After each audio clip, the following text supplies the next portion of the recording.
Alrighty, yay! Hello, everybody. Welcome to Prop Live, your weekly prop and costume making session. I'm Bill Duran from Punished Props, and this week we have not one but two guests with us. Joining us today, everyone say hi to Will and Steve. Hi. Hi, Will and Steve. Hello, Will and Steve. Wait. Hey. We did the switcheroo. See, Will used to be in my shop right over there. Now he's over there in Steve's shop. Trade, a little bit of a trade. Will's kind of a gypsy caravan of prop making. Yeah. Eventually, he's going to go down to San Diego and work out of Fabricator Dejen's shop. Yep. Eventually, he's just going to get to Mexico. Yeah. Yep. Working my way south. Yep. Across the border. What people don't know is Steve is actually leasing Will from me. Just for raise. Cool. Yeah, Will worked out of my shop here for a while, but he moved back down to LA, where he is now slumming it with Steve, doing all kinds of cool stuff that I don't even know about because it's secret. Yeah, TV shows. Yeah, like TV shows and stuff. Yeah. Steve has been working on American Horror Story, or worked on it because it wrapped. Yeah. Right. Mm-hmm. And then got me a gig working on American Horror Story as well. So. Awesome. Which is no longer in DA, right? Because it's No, everything we've done is released. If anybody watches American Horror Story, the preacher scene is a big thing that both of us worked on. Cool. So I'll have to go over that and look for all the dick butts. Yeah. Yeah. No, I'm willing to bet Will isn't going to take the chance. First big gig for a TV show, start hiding phalluses everywhere. It never works in the business again. He was confused because he felt that way, and then he looked around, and there's so many dick pics just everywhere. I was like, wait a minute, that's not. Oh, nothing changes. We've got our chat hanging out with us today. Those of you guys that watch live, we got our chat going. Apparently, they've invented a bingo for things that I say or something with the live show. I'm not sure. I'm not sure if there's a link for that. Post it below. I think that people are starting to turn Prop Live into a bingo and or drinking game. So I'm looking forward to that. Soon there's going to be a live stream of the bingo drinking game. Yes. Of the live stream. The ultimate meta live stream. So speaking of live streams, though, Will, you have been doing the Twitch thing for a while. How's that going? Yeah, there was kind of a break there for a while, moving and getting shop set up, but I'm back to doing it once a week on Wednesdays. So it could be sculpts or builds, painting, whatever. I started working on an anime mask. It was yesterday. So that's coming along. I tried using wet clay for the first time. So it was pretty awesome. But yeah, it's all on. I was going to say, for the whole sculpt, you use wet clay for the whole sculpt? Yep, for the whole sculpt, use wet clay. You just cover it in a bag to keep it dry during days, like days off? Yeah, like you can knock out keep it... a large sculpt in a day, but yeah, usually keep it moist, cover with paper towels, and then plastic wrap if you need to like work on it for a couple of days. But all my live streaming is on Twitch. Yeah. I got you hooked up right here. Twitch.tv/WM Armory. Head on over there and give him a follow. Although you have 357 right now, which is a pretty cool number. But maybe the new goal should be 666. Yeah. Yes. The Twitch stream of the beast. Definitely. So yeah, fans of this show should definitely go follow Will over there for more and more live streams. I jumped in a couple days ago. It was really fun to see you two chuckleheads just dicking around in the shop. Good times. Yeah, that's kind of what it boils down to. Yeah. Start live streaming so I can come over and harass your That's the plan. Is like I get paid tomorrow, and I'm ordering the cameras and everything to stream. That's exciting. Cool. Every time Will streams, I'm just like, I wanna go over there and just make fun of him in chat. This is where the fun's happening. Not over there. What I love about it is, like, as a self-employed person, I wish I could, after I work during the day, go out to the bar and meet up with my colleagues, but they all live 1,500 miles away, so I can't do that. But with the live stream thing, if Will's live streaming, I'm like, sweet, we can go hang out, even though he lives far away now. So that's the more of my friends that start doing the live streaming thing, the more that we do it, the better for me, because then I can feel like I'm social. I can feel like I have colleagues, even though I'm really just a basement hermit. Britt's still working with you then? Yeah, Britt's still here. She's up doing the stream upstairs. But she doesn't count because I'm married to her. I legally can't get rid of her. Nor would I want to. She's watching. That is being recorded. Well, Steve, you're working on something cool. You are one of the handful of friends who's taken my advice and written an ebook. I am. Tell us about that. I've been doing life casts for about 10 years, going on 11 years, and I was just like, let's just write this all down, because that's the question I get the most. How do I do this? And I was like, it starts with a life cast. So I went ahead and 2 years ago came up and life casted Rob, and am just now wrapping it up. Yeah, it's actually right there. Look at that. Boop. Yeah. Boop. So that was really fun. Steve was visiting, and I think it was 1 year ago. I don't know if it was 2 years ago. But we live cast my twin brother so that I get a copy of my head, and I didn't have to put my face under all the goo. But that was a good time. And I got to take all the photos for it, so the photos in the book are going to be top notch. I promise. Yeah. And I'm also going to link all of the photos in a big album so people can really check out the photos, because I feel like, people be like, oh, what is that inside the book? And I want them to be able to blow it up and check it out. So that's a really fantastic idea. I like that. Well, cool. And I should also say too that we live cast Will, and I put up a video of that. We'll put a link in the show notes to the video of that. During that whole extravaganza, when Will wasn't getting his face covered in goo, he was on the phone with you trying to figure it out. So if how you do I guys, do this? Who are you live casting? Myself. That's not going to work. yeah. Friends. So if you want to surface level look at live casting, go check out our video. Also, if you like poop jokes, go check out that video. But then if you want the real nuts and bolts of it, you'll have to check out Steve's page, which, by the way, is Janus Concepts over on Facebook. Everyone go like his page right now so that when the book comes out, you'll know, and he'll tell you, and you can go get it. So go do it now. Do it now. Do it. And then use it and go make more art, because that's what I love to see. Yes, and then show me pictures of your live casts when you make them. That sounds like a lot of fun, actually. Do you when guys... we made my live cast, I was saying, when we made my live cast, you shoved Alginate up my nose. I did, and it's in the video. Go watch it. Almost turned into a snuff film. That would have been something else. The end of Punished Props. Okay, you guys have anything else you've been working on you want to talk about? What else? I've been doing some stuff for Agents of S.H.I.E.L.D., which is kind of fun, but I can't really talk about it yet. Oh, you're the new Captain America? Yeah? Yes, actually I am. I've been trying to just get really set up, because I want to start doing the live streaming and start being more interactive. Yeah.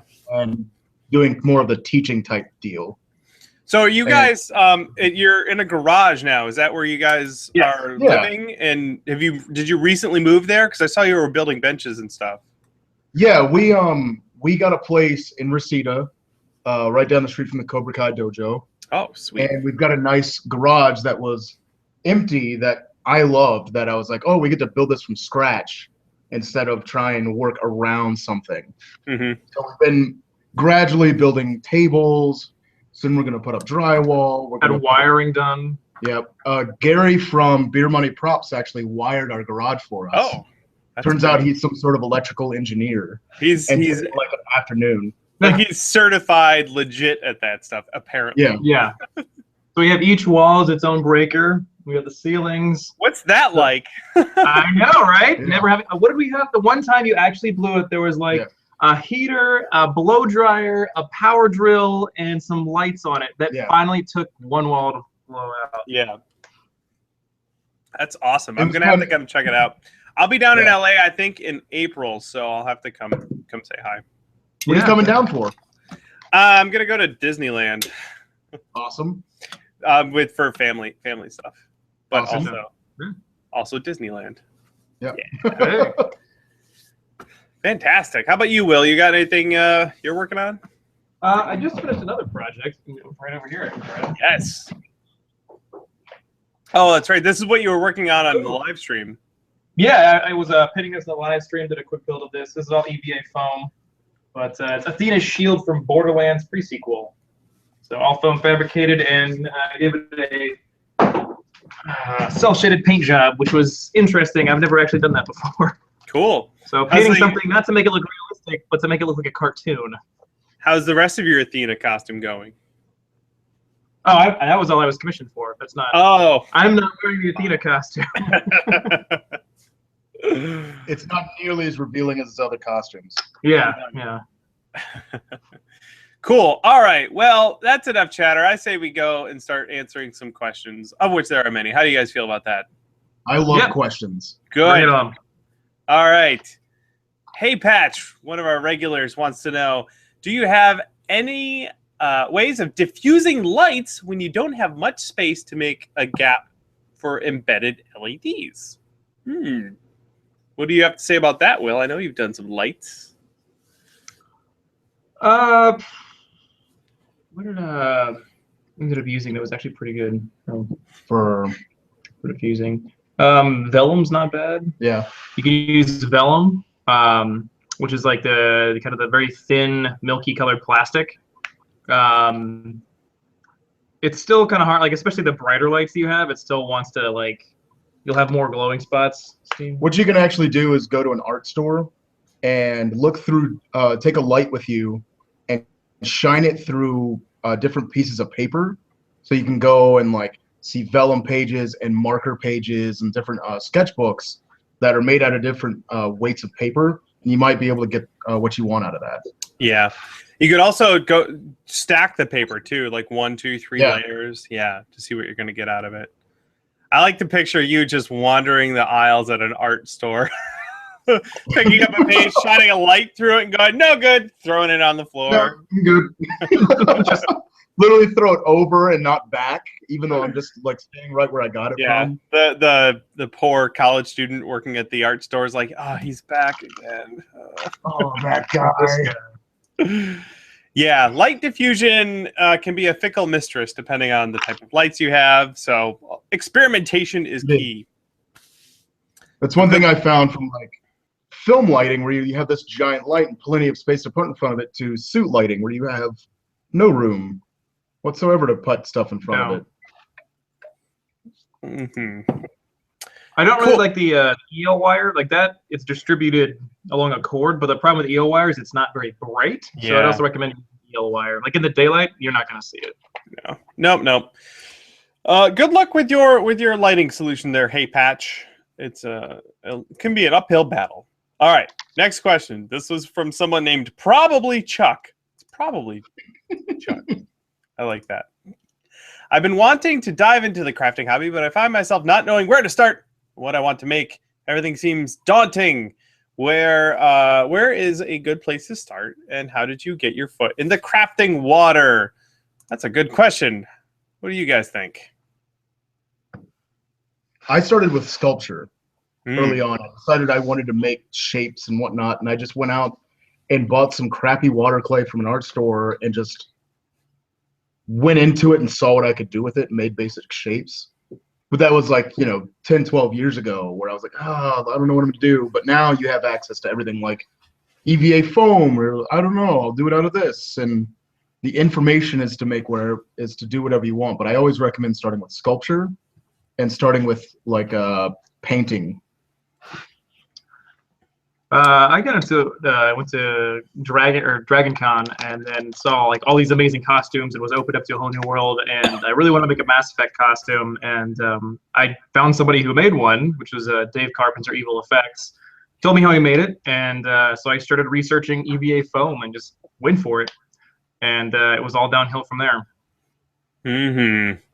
Yeah, for me it really came down to seeing things that I liked that were in video games that I wanted but didn't exist. And I was like, well, but I want that thing. So why don't I just start gluing stuff together? Like just scraps of whatever I had. Started gluing things together until I had something that kind of looked like a gun from Team Fortress. And I was like, well, that looks like crap.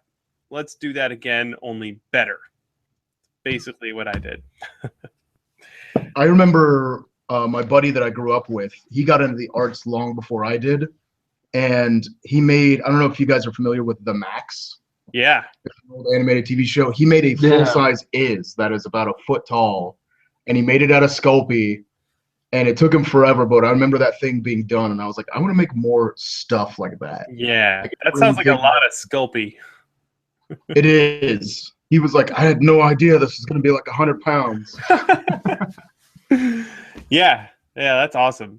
Just really, probably, Chuck.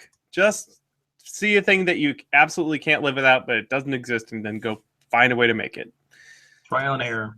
Yes, lots of trial and error. All right, next question. This comes from Matthew. I was curious how you would make a mold of something the size of a 50-cent coin. This is perfect, Will. You're a professional at that. When it comes to making strange coin-sized molds. Well, for those that don't know, Will did strange coins from Destiny, and they were really cool. And then he had to make about 1 million of them. Yeah, they were really popular, and I didn't expect the influx of orders I got, and I just. Yeah, that was first like this will be great. Except I also had the genius idea. I'm gonna hand polish every single one, and now after I did that, I'm like, I so should have used this other spray paint that I found out about after the fact. So, but yeah, so making a coin, anything small, you really want to like because you're probably trying to capture both sides if it's a coin. The strange coin, it was thick enough I could mold both sides. So I guess was the question to mold a coin or to mold something that size? Something that size, yeah. Steve's molded more tiny things than me. I always recommend a nice, simple box mold. Yeah. Out of silicone. You can pick any silicone you want that's made for pouring. And not drinking. Sure you have the tutorials of making a box mold out now, like a basic box mold. And I would go from that and just make sure you don't have any bubbles by doing like high pour techniques and stuff like that. Doing a beauty coat, you know, like a brushing on to get all the detail in, and then pouring in. But yeah, just a simple little box mold for stuff like that. Yeah. And then you get away with just buying the trial size kits and not having to buy a gallon of the material. We have a like you were mentioning, a 1-part box mold video up on our YouTube channel. We'll put a link to that. I also dropped a link in the chat to Will's Strange Coins if you guys want to go check that out. Now with yours, Will, you did 1-part molds for the front and back of the coin and then glued them together, right? Yes. It's a horrible idea.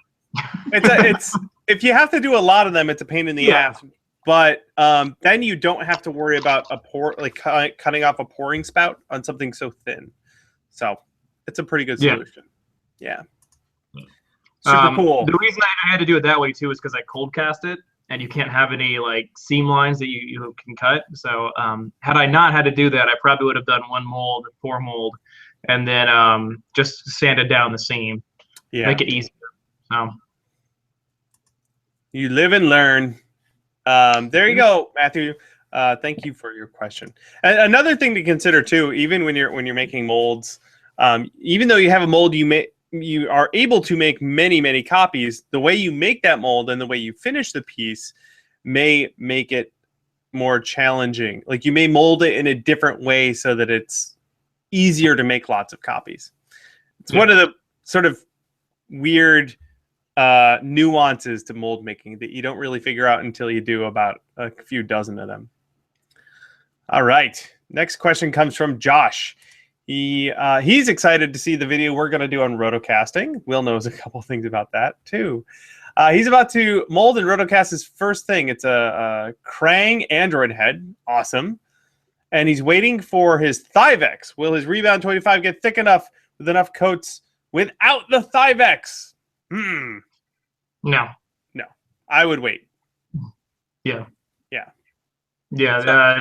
it definitely helps to have that, especially so you can brush it up, peanut butter, and shape it out, like because it has like a peanut butter consistency, and then you can really shape it. So. Yep, I would wait. So for those that don't know, Thi-Vex is an additive for your silicone. Before the silicone cures, you put it in there, and it makes the silicone have a thicker consistency so that you can spread it like Will said, like peanut butter, so that it will stay up on vertical surfaces. Without it, you'll end up with a big droopy mess, and nobody likes a droopy mess. So patience is a virtue, Josh. Wait for phrasing. Cool. All right. Let's keep chugging along while Will just demolishes a pack of peanut butter M&Ms. Corium9 Creations wants to know, what ways have you guys put a maker's mark or a signature on the items you've made? I got a funny story about that. Yeah. I actually, a lot of the stuff that I do, I can't. Mm-hmm. Yep. I usually can't do film or television, and the production company frowns upon having that kind of thing in there. But usually when it's stuff for my own whatnot, I usually put my symbol in the back somewhere, or I have it translucent in the paint job. Ooh. So if you ever buy a Dragon Priest mask from me, you can actually see in the right light somewhere on the inside is a translucent decal that I've airbrushed on. Cool. Usually, my initials are pretty convenient, being a W and an M, little squiggly line. So I was able to, in the strange coins, there's no back. I designed the back entirely myself, based off some ideas I had. So I hid my initials all around the outside, which is funny that came up because someone used that design, 3D rendered it, and 3D printed them, and was claiming it as their own design. Yeah. Had my logo all over it, so free advertising, I guess. And I'm no longer making those coins, so. That just cracks me up because nowhere is there a back to the strange coin design. No, yeah. So you made up your own. Someone else was looking up the strange coin design, saw yours, and just assumed that's what they all look like. Yep. And it has my logo all around or my initials sitting around the outside. That's pretty great. You know, I've actually I haven't really put my initials on any of my things. I think my Mayroon's razor, I remembered. I just forget to do it. Like before it goes under silicone, I forget I should put my name on this somewhere. So I don't think many of my things do. I will say something I considered. You know how you guys have a pet and you can put a chip in their neck to track them? Like that's a thing. You put an RFID chip in them. Yeah. I don't think I can put a chip in Will. Yeah. Well, I put a chip in Will already, so that when he wanders off. So if you want to chip him as well, it's not a bad idea. I have the little kitty harness. Yeah. And I just tie him to the workbench. I had one of those as a kid. My mom had a harness on me. I didn't run off. I don't doubt it. So anyway, my idea was for like a prop gun that I was going to cast, to drop one of those chips in the casting and then mold it so that there's an embedded chip in there that I could like put data in, like a digital signature. That'd be kind of cool. But I haven't actually done that. Sounds like a lot of work. It really does. So you got to get like the device they use to read and format the chips, and then you got to buy all the chips. I don't know. I got to that point and I was like, not worth it. It's like I think I might have better stuff to do, but I'm not sure. Yeah. But I do like people will put like a visor. Like if you get the casting and the visor needs to be cut out, they'll have their name in the mold on the visor part, yeah. So it still gets cut out. But it's cool because then you'll know that casting was from Volpin or from Sorenzo or whatever. Yeah. Sorenzo, who's going to be in your neck of the woods this weekend? Actually, he landed. I looked at his stuff after we talked. Yep. We have connection problems on our end. Yeah, the connection would be a little weird. All right, let's move on here. Thank you, Corium9 Creation, for your question. Next one comes from JoJo. He says, what is your favorite method for coating foam? Throwing it to Will. Currently, I use Plasti Dip the most. Yeah. That's common. I haven't tried latex. I know you've tried that. Yeah. I never got really around to that. But Plasti Dip, there's also Flexi Dip, which is Rust-Oleum's competitive thing. I've tried both of them to see if one was better. They're exactly the same. Plasti Dip is a little easier to find, so I just use that. Also, Barge Cement or rubber cement you can use as well. You can thin it out and spray that on or brush that on and use that as a coat. But I usually do about 4 coats or so of Plasti Dip. It's good stuff. I actually in the new book I'm doing, the 2 methods I picked. One was the latex, using latex, because that is by far my favorite method for coating foam. So I go into depth in that in the new book. But I did my Destiny rifle, and I did all of that just with lots and lots of Krylon Fusion spray paint, which I believe is kind of how you did your Destiny gun too, right? Originally, that's how I did them all, and it works good for like a gun like that because it's not bending. Yeah. Anything that has a bit of bend to it, you want to do a little more flexible. So that's what I started doing for like large scale stuff and suits. I'd use Plasti Dip, but the whole Krylon method works perfectly fine for just a static piece. Yep, and that's exactly how I finished the Jade Rabbit. So, pretty cool. How about you, Steve? You do much? I know you like that. I like the Flex Bond, but Yeah. I've been having some weird issues with it, of it not sticking to EVA that well. So what I'll usually do is seal the EVA really quick with Plasti Dip or something like that, and then go over it with a Flex Bond. The Flex Bond's got a lot better shell to it, but it's, once again, it's kind of a, like, there might be a better way. I don't know, but I really like how the Flex Bond tints. So if you want the whole thing to be black, if you want the whole thing to be red, gold, or whatever, Flex Bond takes paint really well. Ooh, yeah. Yeah, same thing with the with latex. Is one of the reasons I like it so much. Mix in some acrylic paints, or I really like these. In fact, I have them right here. I'll show you. These are they're basically acrylic paint, but it's a screen printing ink. Boop. Yeah. And it's just like super pigment. It's just really, really thick, flexible pigment.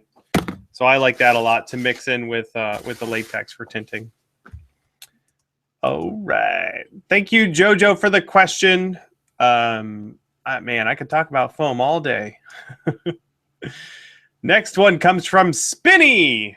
When I grow up, I want to become a prop maker. I was wondering if I go to college, what classes should I take? Actually, business out of it. Industrial design. Yeah. There aren't many. I have no idea because I've never looked, because I didn't go to school for prop making, but I don't imagine there's a prop making like major anywhere. 3D studio art is the closest you can get because it's three-dimensional art. You'll work with clay and sculpting and mold making. Not necessarily like prosthetics, things like that. There are schools for special effects. Well, you can also, Volpin, Harrison went to school for, I want to say it's industrial design or furniture design. He did, I believe he did graphic design, but also took a lot of furniture making classes. Yeah.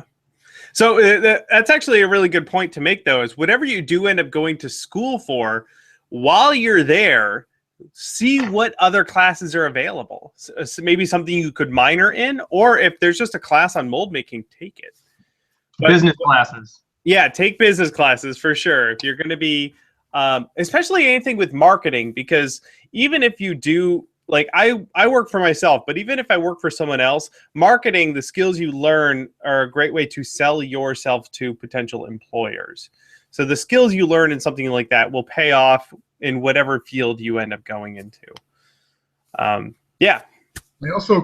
I can't recommend enough the Stan Winston School. Yes. Which is just DVDs and online courses, but they cover so much ground in the professional industry, the film industry, that you could literally just get a subscription to them for a couple months and be miles ahead of people that have done it for years. Yeah. And the value there, like their classes, they're not, by my standards, not expensive. But then again, I throw money at lasers like a crazy person, so my standards might be different. But compared to like college tuition, it is a tiny fraction of the cost, and it is super focused on particular skills that you're going to need or want to know for when it comes to prop making. Yeah. So go check that out. The Stan Winston School. We'll have a link to that, obviously, in the show notes. Go check those out. Yeah. And take an art class. Go take a life drawing class and stuff like that. Oh yeah. Any creative practice, like I've been drawing a lot lately. I'm trying to draw every single day. Just getting good at manual dexterity and trying to make your fingers do what you tell them to do to make something creative. Those skills bridge all of the creative skills. In the chat, there was a "Don't try this at home" who had the comment of try and be a helper at any type of shop, whether it's welding or fabricating or anything. It's a great idea to jump into that. Yes, because a lot of the skills that I've gotten over the years come from stuff I did before this, whether it's welding or design or drafting or anything like that, came from unrelated fields that are actually way more relatable than you think. I did professional welding and carpentry before I got into prop making. I'm actually a certified welder. So yep. A lot of that crossed over in blueprinting and being able to have a two-dimensional thing and have to be able to make it three-dimensional and interpret the 2D pictures. So a lot of those skill sets cross over. Yep. And my formal training is in 3D modeling and animation, which didn't do me a lot of good when I got into prop making because I did everything with this scroll saw right here. But now that I have a 3D printer and a CNC router and a laser cutter, I'm like, boy, howdy, it pays off to be a decent 3D modeler for sure. Cool. All right, Spinny. Hopefully we helped you out a little bit there. I'll tell you what. Here's a note. And obviously we've all been out of college for a long time, but so our hindsight is really keen. But if you were going into school right now, would you go to school, or would you invest that money somewhere else? Like, what would you think? Like for me, it seems like if I was 18 again and I knew I wanted to get into prop making, I probably wouldn't end up going to college for it. I'd probably apprentice somewhere or get a job, a vocational job anywhere to get by, and then spend my free time, working on these skills. Get a job somewhere that's got a lot of power tools that you can borrow. Not a bad idea. What do you guys think? I agree. If I knew I was going to go into this way back when, I wouldn't go to school for it. I would try and intern at places that I thought were awesome, and I would try and just ask a lot of questions. People that I'm like, oh, like, how did you get started? And blah, blah, blah. Like, what can I do to head in that direction? And a lot of time, with the way information is now, it's so much easier to get started. So it's almost I like the idea of usually just getting a job that you don't hate, and then at night, spending most of your free time educating yourself, and then working your way towards doing this for a living and making stuff, Yes. Yeah. All good advice. Really, really good advice.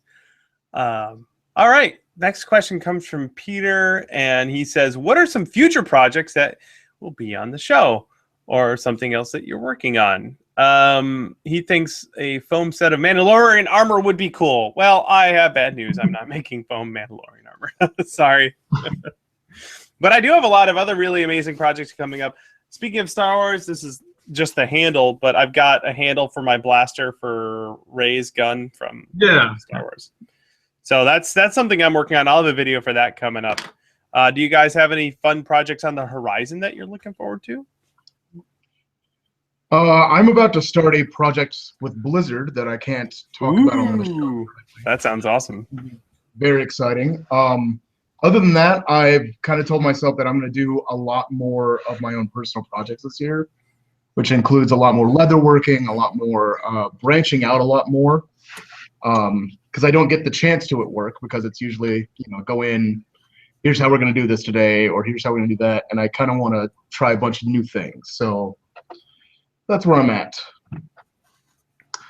What do we have coming up? I've got a bunch of space guns I got to do. I've got 2 Mass Effect guns, a lot of potential gigs that I'm talking to about people right now. Might have some suits I have to do. And then I might be doing a Batman suit from the new Batman vs. Superman. So. Sweet. Is it the big armored one? Yeah, the big, yes, big armored one. Awesome. Are you going to do the helmet, or are you going to get one of Reeves? No. This is it's for commission. I guess he's got the helmet outsourced from somebody else. So I'm just doing everything but like the cape. Cool. So, the cape Neat. That is something I'm really excited to see you build. One of those things. Sometimes you're like, boy, I really want to make that, and then one of your friends is going to make it, and you're like, oh, that's awesome. Let him do it. I just want to see it realized, and if you're going to do it, then fantastic, and I don't have to do it. Cool. All right. Thank you. That came from Peter. Let's grab another one here. Diego says, I'm making a custom space suit, and I'm having trouble making a sphere out of foam for the helmet. Any suggestions? Foam helmets. Actually, Evil Effects. Ted Smith has a great video on how to pattern those out.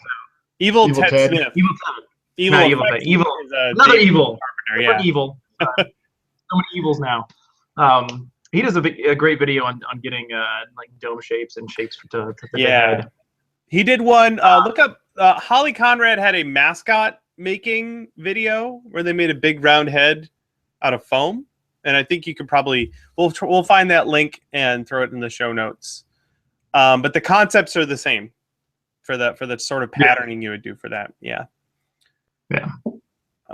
Cool. You might in Will in the video you did a long time ago. You talked about the boob armor cup. Yeah. I don't. That works on smaller things. We're getting smaller, but something large like that, it's not going to bend that much. But if it's a small dish shape, you can heat up the foam and push it into a bowl, and it'll hold it there until it cools down. It'll maintain that shape.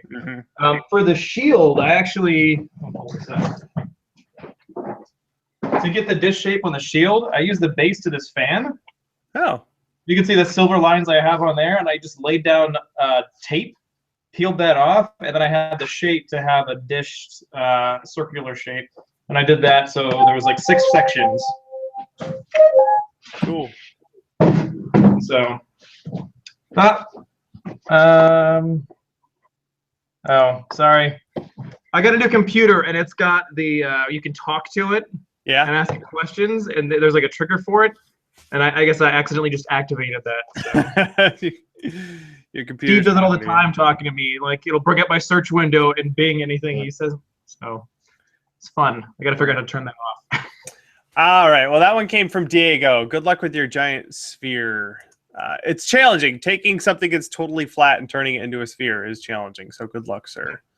The next question comes from a name I'm going to slaughter, but I'm going to try. It's Vashio. There we go.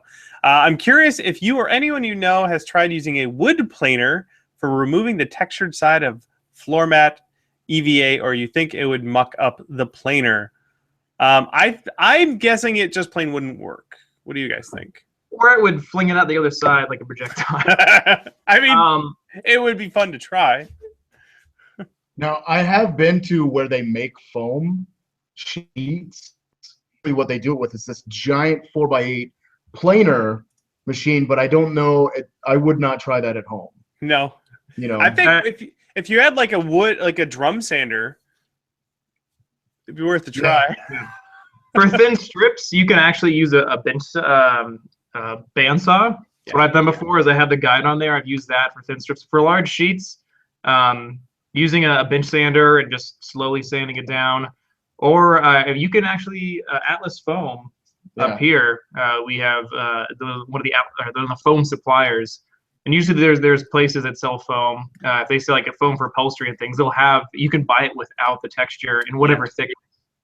So if you can get it without the texture on it, I recommend doing that. Yeah, TNT Cosplay Supply does that, and I've got some of their stuff over there, and it's pretty great without the texture. So there's a handful of options for you, Diego. I think that the planer would probably, or not Diego, Vashio. I think the planer would make EVA confetti. That's my guess. All right. But if you do, tell you what, if you have a planer and you want to feed a foam through it, record the video and show the internet. I think I'd want to see that. All right. Next question comes from Tom.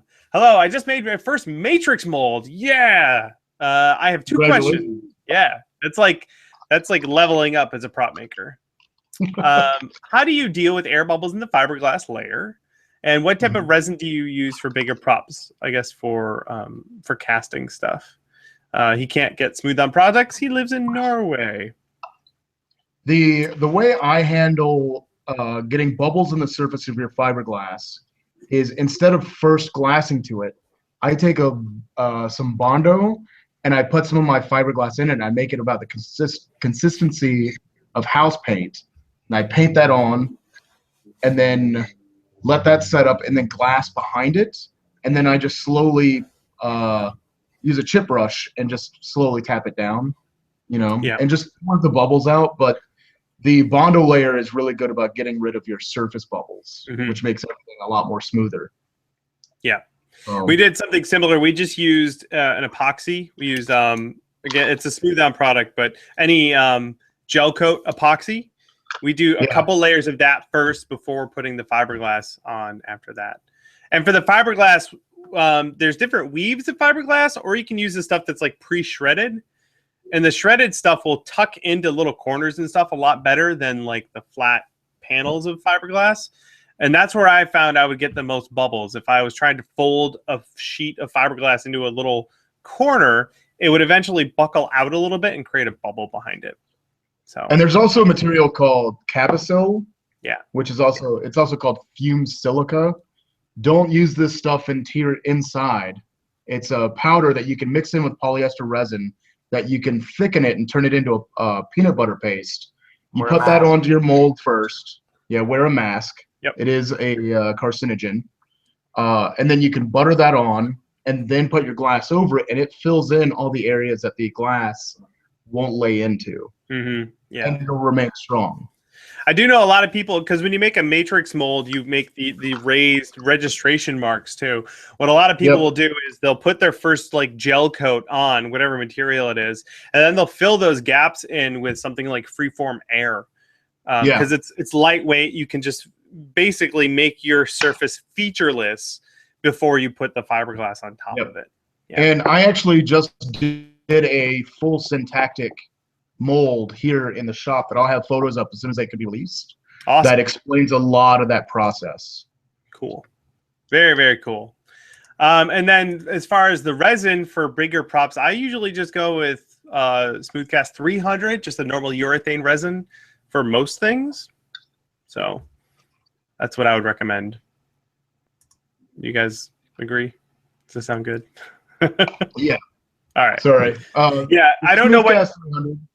Yeah, I don't know what you have available in Norway, but a normal urethane 1-to-1 resin is what would work. Should work anyway.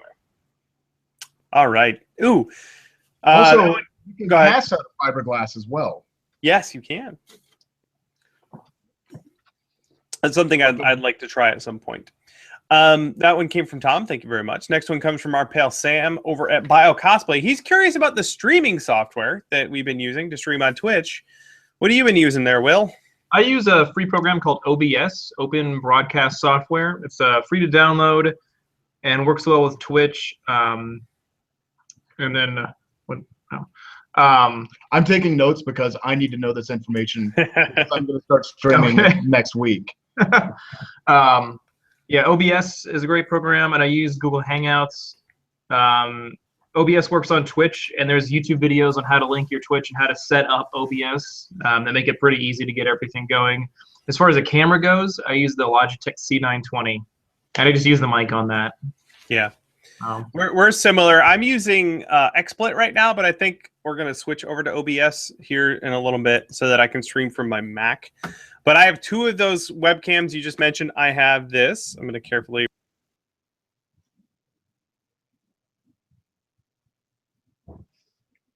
Hey, Bill, you turned it off. I turned it off. I have There's And then- a mute button on the Yeti that I hit. Anyway, I have a blue microphone. It's a Yeti. It's great. Do you like the Yeti? Because I've been Yeah. looking at podcasting as well, Oh yeah. and everybody recommends the Yeti. Yeah, it's dead simple. It's really, really easy. Yeah. So there you Now, go. do you have a mixing board that you go through, or do you go straight into the PC? I have a mixing board in my office. And I have a compression mic for that. So if I need to do like really high-end voiceover type stuff, I use that. Or if I'm just like talking on Skype or doing a podcast thing, not from the shop, it's over there. I could drag it into the shop, but it's a pain because there's a ton of cords and crap. Yeah. So just for the ease of use, this Yeti microphone is freaking great. Awesome. Yeah. Cool. Well, Sam, good luck with your live streaming. He live streams over on Twitch as well. I caught him there a few days ago. So folks should go check that out. All right. Next one. This one comes from Fearless Facade. He's curious if we have ever tried vacuum forming a prop made of foam. He's considering this, but he needs a way to protect the foam from the heat of the hot plastic during the process. Any ideas? I think heat isn't going to be your only problem there, because foam is made of air, a lot of air, and when you're pulling air out of that space, it may compress a bit. I'm guessing. Especially depending on what you're vacuum forming, like, because I know acrylic, it's going to get hot enough it can burn you, which is why you wear gloves. And if it's hot enough to burn you, it's going to damage your foam or warp the foam. So you want a rigid shape. And you want something that like doesn't have paint on it or anything on it, because it will pull the paint off of it. So if it's for a visor, especially. Anything I've had for vacuum form, I've made a buck out of Hydrocal. Yeah. So, And I can imagine that the force in which your vacuum form is coming down could probably buckle the foam a little bit, and you get an inconsistent shape. yeah. Yeah, I agree. I think that's bad times right there. I think you would destroy the thing that's inside of it. However, go ahead. I just watched a video, and you can watch it online. Frank Ippolito did a Titan build. Yep. For a show. Epic fan builds. Super gamer builds, and they made molds of all the foam fab stuff. Yes, but Frank also told me that they were a pain in the ass to clean up. He said that the castings that came out of there were pretty rough. Yeah. Gotcha. But they were on a time crunch. That was the fastest way to do it. Yeah. Yeah, lots of options. Anything I make out of foam is basically a one-off. I do it that way because it's really, really fast. If I want to mold it, then I'll go through the process of sculpting it out of more rigid materials. And you can also build something out of foam as your mock-up. You know, if you feel more comfortable with foam, like I know Will is really comfortable with foam, so he can build something out of foam and be like, this is what I want it to look like. Now I'm going to sculpt it and really clean it up and make a more hard product. Oh, yeah, for sure. All right, there you go, Fearless Facade. The vote is out. Probably a bad idea to vacuum form your foam piece. Next question comes from Allison. Do you guys think a 3D printer will become as basic as a rotary tool for prop making? Now, you guys, do either of you have much experience with a 3D printer yet? I've had experience having to clean up parts. Yes. And that's the big thing is there will always be cleaning up parts. However, I don't think it's going to be on the same level as a Dremel. No. I think it's going to be just another tool to get to your end product. Yeah. I would say it would be like having a drill press, right? Like my drill press is a monster. It's really big. It probably costs more than a lot of the 3D printers out there, but I'm not going to trade it for a 3D printer. That drill press still has a lot of value all by itself. But I think if you're at the level where I am, where I'm going to get a drill press like that, then I'm also probably going to get a 3D printer. That's where I think. Yeah. Yeah. And I think go ahead. I was just gonna say a comparable 3D printer that would cost the same as that drill press would be a pretty good 3D printer. Yeah, and I think there's also, it's still a long road to have a 3D printer in every home that puts out such a good product. It doesn't need a lot of cleanup. Yeah. You know, like you have the Dremel, right? Yep. And like I'm sure every piece that comes out, you have to do body shopping and everything. Oh yeah. Like the piece I just showed you is this grip. It's covered in primer, filler primer, and spot putty. And then I have to sand this later. Yep. And I think getting to that step is out of the price range of a home prop builder. It is now, yeah, for sure. Yeah, definitely. Now I've worked in big shops where they have the high-end machines, and even then they're still like, yeah, it's great, but there's a lot of things it does where it's like, yeah, it'll take 13 hours to print that, or we can just have a model maker just build it out of styrene and little parts, you know. And that's primarily what people use them for, tiny parts. Yeah. I think for at least for a good long time, the 3D printer is really going to be the tool for the serious enthusiast, the person who's reached a point where they're willing to start investing significant money in their tool loadout. Yeah. Which more and more people are doing it, which is cool, but it's still a high-end item. Yeah. Cool. All right. Thank you, Allison, for your question. Next one comes from our buddy Terry, aka Weaselhammer, aka Vector Sigma Creations. He's making an EVA foam ear pad for a Dragon Ball Z scouter, and he shaped the edges by sanding them. He wants to get a smoother finish without coating it, and find sanding. And he is finding that sanding is having no effect. He cut it out of a Harbor Freight floor mat. Any ideas? He wants a smoother finish on his thing that he made out of foam. What is it exactly? It's one of those earpiece thing, yeah. Unfortunately, the Harbor Freight foam I find to be very porous and then hard to like. Then it doesn't have as much rigidity, which is why I like the heavier duty, like the stuff that Lowe's has. I get a nice smooth finish out of that. He says without coating it, but I think, Terry, you're going to have to cover it in something like Epsilon, which is an epoxy, like 3 or 4 good layers of that, so you can then sand down that shell to get a nice smooth finish on it. An option too, yeah. Just different. There's the different Dremel bits you can get. There's the grinding bits, and that might help kind of smooth it out a little more. You can get the one that's kind of like an elongated dome shape. Try the different grinding bits to help smooth it out. Yep. You can heat seal it with a blowtorch. That's what Evil Ted likes to do. And he'll actually sand it with like higher grit sandpaper, and it looks pretty good. Yeah. There's a certain point where you get to, or if you have this level of polish you want to achieve, where it's like either use a different material or coat it in a rigid material. Yeah. Yep. Good luck, Terry. Okay, let's see here. We have a picture. We have a visual, and it's loading, and it's taking a long time to load. Comcast. Oh, this is kind of cool. He built this is Lord Prius, and he built a tiny arcade cabinet, it looks like, and I'm going to share it with everybody right now. There it is. Lord Prius he built a tiny arcade cabinet. He's looking for just a little feedback. Oh, there's all my questions. There it goes. A little bit of feedback. What do you guys got? Any suggestions? It's pretty adorable. Yeah, that's adorable.